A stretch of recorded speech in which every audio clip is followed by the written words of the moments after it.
हिवाळ्यात तुम्ही तुमच्या त्वचेला नारळाचे तेल लावता का? पण तरीही ती कोरडी राहते का? चला जाणून घेऊया का. हिवाळ्यात कोरड्या त्वचेवर काय लावावे? हिवाळ्यात आपल्या सर्वांना कोरड्या त्वचेची समस्या भेडसावते. अगदी थोड्याशा ओरखडण्यामुळेही आपल्या हातावर एक लांब पांढरी रेषा तयार होऊ शकते. हे कोरड्या त्वचेचे लक्षण आहे. तथापि आपल्यापैकी बरेच जण, पुरुष आणि महिला दोघेही, सकाळी अंघोळ केल्यानंतर किंवा दिवसभरात अनेक वेळा आपल्या हातांना आणि पायांना नारळाचे तेल लावतात.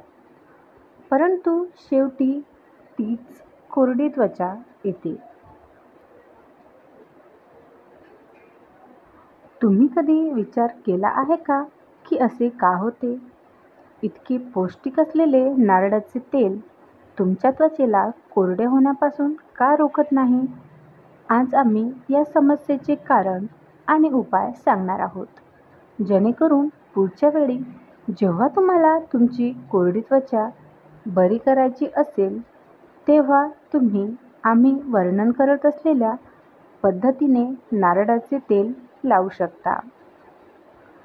हिवाळ्यात कोरड्या त्वचेवर नारळाचे तेल योग्यरित्या कसे लावायचे ते आम्ही तुम्हाला दाखवू.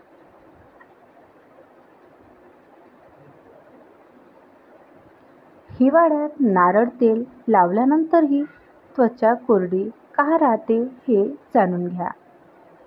हिवाळ्यात जेव्हा नारळाचे तेल लावले जाते तेव्हा ते आपल्या त्वचेवर एक थर सोडते. याचा अर्थ असा की जेव्हा तुम्ही नारळाचे तेल लावता तेव्हा ते त्वचेत जाऊन ते मॉइश्चराईज करत नाही, तर पृष्ठभागावर चिटकून राहते आणि काही काळानंतर ते काढून टाकल्यावर त्वचा पुन्हा कोरडी होते. म्हणून तुम्हाला नारळाचे तेल योग्यरित्या कसे लावायचे हे माहिती असायला पाहिजे.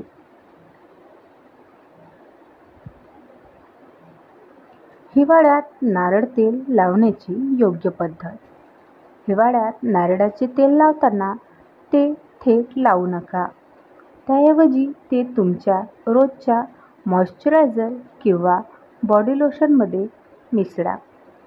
यामुळे तेल तुमच्या त्वचेत खोलवर जाण्यासाठी एक आधार मिळेल.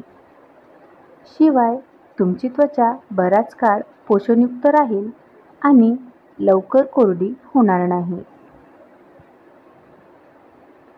तेलाचा थंड प्रभाव हे कारण असू शकते. तुम्हाला कदाचित माहीत असेल की नारळाच्या तेलात थंडावा असतो, म्हणूनच ते इतर तेलांपेक्षा लवकर घट्ट होते. तथापि जर कोरडी त्वचा असलेल्या व्यक्तीने ते त्यांच्या त्वचेवर लावले तर थंडीमुळे ते आणखी कोरडे दिसू शकते. म्हणून जर तुम्हाला तेल लावायचेच असेल तर मोहरीच्या तेलाचा विचार करा. त्याचा उबदारपणाचा प्रभाव असतो आणि त्वचेला भेगा पाडण्यापासून रोखतो. व्हिडिओ आवडल्यास व्हिडिओला लाईक आणि अशाच नवनवीन व्हिडिओसाठी चॅनलला सबस्क्राईब करायला विसरू नका.